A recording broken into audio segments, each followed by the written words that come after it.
some quotes from me that don't use your own dreams as an excuse to take away other people's rights. Maybe looking at the quotes about you know what I want to say about. Then today I want to deliver my speech about the importance of anti-corruption education for the younger generations in order to create a more advanced Indonesia against world developments. Ladies and gentlemen, corruption is an action where there is misappropriation or misuse of state money for personal gain or that of other people. According to Transparency International, corruption is defined as the abuse of power for personal gain. There are many forms of corruption carried out by a person, but sometimes the person is not aware that the action he is carrying out is actually an act of corruption. The form of corruption is the first is petty corruption. Petty corruption means small-scale corruption often occurs in society and is considered normal by those around it. This type of corruption can take the form of illegal letters, gratuities, bribery, or extortion to provide public service and includes corruption of the type. The second is grand corruption. Grand corruption is corruption with a fantastic value of state losses, billions up to trillions of rupiah. This stage of corruption is profitable from some people, but at the expense of society at large. One of the grand corruptions in Indonesia is EKTP corruption, which has been carried out since 2011, which has resulted in state losses up to IDR 2.3 trillion. This corruption involves 7 people who had been sentenced to between 6 until 15 years. One of the prominent figures in this case was the former chairman of the Indonesian Parliament, we call Setia Novanto, who has now been sentenced to 50 years in prison. And the third is political corruption. Political corruption occur when political decisions makers abuse their authority by manipulating policies, procedures, or rules for the sake of themselves or their group. Examples of these corruptions are bribery, trading, buying and selling votes, nepotism, when the finance campaigns. The most common form of political corruption is manipulating to bribe people to get elected.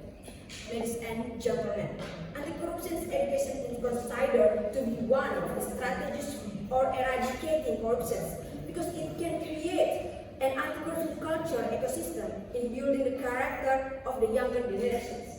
This young generation should become pillars to provide a positive influence, at least in the surrounding environment. As the nation's next generations, young people have responsibility to include increasing awareness about the dangers of corruption. Anti-corruption education must be understood by all levels of society so that society can participate in eradicating corruption. Because looking at the existing social flows, we are the main victims of corruption, carrying out the function of social control of the corrupt systems and encourage good governance. Accountable governance and improving the democratic quality of anti-corruption education, which can be done by the first is conduct outreach to the public about corruption and the importance of eradicating corruption. The second is implementing anti-corruption education as a basic subject to shape moral from the earliest possible age and a course for students. And the third is anti-corruption leadership training as a basic training to build anti-corruption character. Anti-corruption education can run smoothly if we always instill in ourselves the values that are the basis and main points in overcoming corruption. Among them are 9 anti-corruption principles that I can have to you. The first is be honest. Honesty is an upright attitude, not lying, not cheating, and sincere. People with the value of honesty must also reject dishonesty. He must have to the courage, the requirement, or report dishonesty. The second is responsibility. Cultivating a sense of responsibility starts with small things, such as refilling something to taking its place and portions, and keeping promise. Things that are done continuously will turn into a habit. The third is discipline. Discipline is a mental attitude to do things as they should at the right time and to truly respect time. This mental attitude needs to be trained so that all actions are according with exciting rules, do not violate and respect commitments. And the fourth is independent. An independent person who dares to determine the features of life he wants. He dares to direct his life activities to achieve predetermined goals and has effective steps, activities or behavior to achieve the ideal picture of life. And the fifth is work hard. Work seriously to achieve work targets and always prioritize or pay attention to satisfaction with the result of its activities carried out. And the sixth is simple. Living fairly, using one wealth according to existing needs, not wasting money on the things that are not important. Corruption is one of the triggers of living excessive luxury and not in accordance with what it should be. Simplicity makes people stay away from corruption. And the seventh is be brave.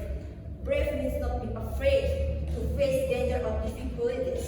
Brave must, of course, be based on the truth. Someone who dares to report criminal acts of corruption because they believe that corruption is wrong. And the eighth is care. People who care are those who are called to do something in order to provide inspirations, change, and kindness. Caring means we love and treat other people as we want to like to be loved and treated. By caring, we make this world a comfortable and peaceful place to live for all living beings.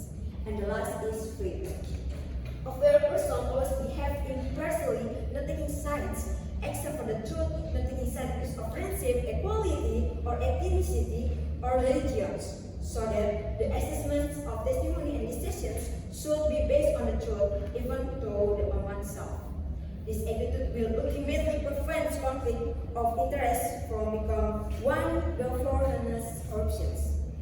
Ladies and gentlemen, as the nation success and honor of these nations, we must not be fooled by this increasingly rampant corruptions.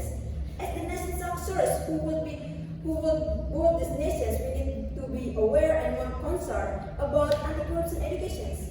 One day, we may be one who commit to corruptions because we don't know what is corruption and we don't care what is corruption. Maybe we can remain silent and close our eyes to this dangerous phenomenon which is slowly becoming a bad culture for us. For the reason, my beloved brothers and sisters, I stand here to invite us to eradicate corruption, proclaiming the importance to anti-corruption education. Let us prove that the generation we are building is a generation free from corruption.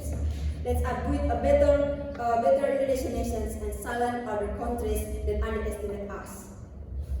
If not us, then who else? And if not now, then when?